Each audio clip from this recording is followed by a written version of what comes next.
हिंदू पंचांग व धार्मिक मान्यताओं के अनुसार अश्विन मास की अमावस्या को सर्वपितृ अमावस्या कहा जाता है। जय श्री कृष्णा, राधे राधे। प्रिय भक्तगण, आज मैं आप सबसे सर्वपितृ अमावस्या की कथा को श्रवण कराऊंगी और इसके बारे में कुछ जानकारी दूंगी। आप सबसे निवेदन है कि कृपया वीडियो के अंत तक जरूर बने रहें। तो चलिए सुनते हैं। इस दिन जाने अनजाने सभी पितरों के शांति के लिए तर्पण, पिंडदान, श्राद्ध आदि के कार्य किए जाते हैं। इस दिन का उन लोगों के लिए विशेष रूप से महत्वपूर्ण होता है जिन्हें अपने पितरों की मृत्यु तिथि स्मरण नहीं रहती है। ज्योतिषी मान्यताओं के अनुसार इस दिन उन समस्त पितरों हेतु श्राद्ध क्रम किया जाता है जिनके परिजनों को अपने पूर्वजों की मृत्यु तिथि के बारे में जानकारी नहीं होती है। इस वर्ष 2 अक्टूबर दिन बुधवार को सर्वपितृ अमावस्या है। हिंदू धर्म के कई ग्रंथों व शास्त्रों में उल्लेख किया गया है कि इस दिन पितरों के तर्पण एवं श्राद्ध करने का अलग ही महत्व है। मान्यताओं के अनुसार जो व्यक्ति पूरे साल भर में श्राद्ध तर्पण नहीं करता, अगर वह भी इस तिथि पर श्राद्ध तर्पण कर लेता है तो उसे सभी तिथियों के श्राद्ध कर्म के समान पुण्य फल प्राप्त होता है। मगर सर्वपितृ अमावस्या को लेकर हमारे धार्मिक शास्त्रों में पौराणिक कथा व मान्यताएं वर्णित हैं। इस बारे में बहुत कम लोग जानते हैं, तो आपको बता देते हैं। आज हम आपको सर्वपितृ अमावस्या से जुड़ी कथा के बारे में ही बताने जा रहे हैं। तो आइए जानते हैं आखिर क्या है सर्वपितृ अमावस्या से जुड़ी पौराणिक कथा।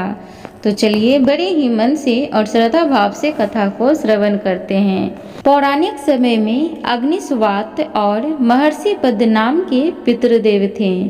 उनकी मानस कन्या थी अछोदा। अछोदा ने पितरों को प्रसन्न करने के लिए 1000 वर्ष तक बिना किसी विघ्न के तपस्या की। उसके तप से प्रसन्न होकर समस्त पितरगण अछोदा के समक्ष प्रकट हुए। उन पितरों में एक तेजस्वी पितर अमावसु भी थे जिन्हें अछोदा बिना पलक झपकाए देखती रही।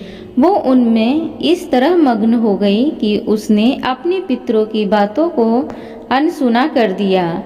पितरों द्वारा जब उसे वर मांगने को कहा गया तो अछोदा ने पितरों से कहा, हे भगवान, अगर आप मुझे वर देना चाहते हैं तो वरदान में आप मुझे स्वीकारें। मैं आपका संग चाहती हूँ। उसकी ये बात सुनकर सभी पितरगण क्रोध में आ गए।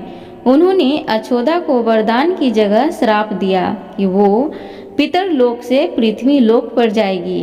पितरों के द्वारा ऐसा श्राप दिए जाने पर अछोदा उनके पैरों में गिरकर क्षमा मांगने लगी।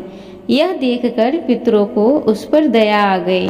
तब पितरों ने दया भाव से उससे कहा कि श्राप के चलते तुम्हारा मत्स्य कन्या के रूप में जन्म होगा। भगवान ब्रह्मा के वंशज महर्षि पराशर उस मत्स्य कन्या को पति रूप में मिलेंगे और उसके गर्भ से भगवान वेद व्यास जन्म लेंगे। फिर श्राप मुक्त होकर वह फिर से पितर लोक में वापस आ जाएगी। इसके बाद सभी पितरों ने अमावसों की प्रशंसा की और कहा, आपने सौंदर्य और स्त्री के आगे अपने मन को भटकने नहीं दिया और अपने संयम और नियम पर अडिग रहें। इसलिए आज का दिन आपके नाम से यानी अमावस्यों के नाम से जाना जाएगा। ऐसा मान्यता है कि तभी से अश्विन मास का ये दिन पितृमोक्ष अमावस्या के रूप में प्रसिद्ध हुआ है। प्रिय भक्तगण, तो इस प्रकार सर्वपितृ अमावस्या की कथा थी। उम्मीद करूंगी आज की कथा अच्छी लगी हो।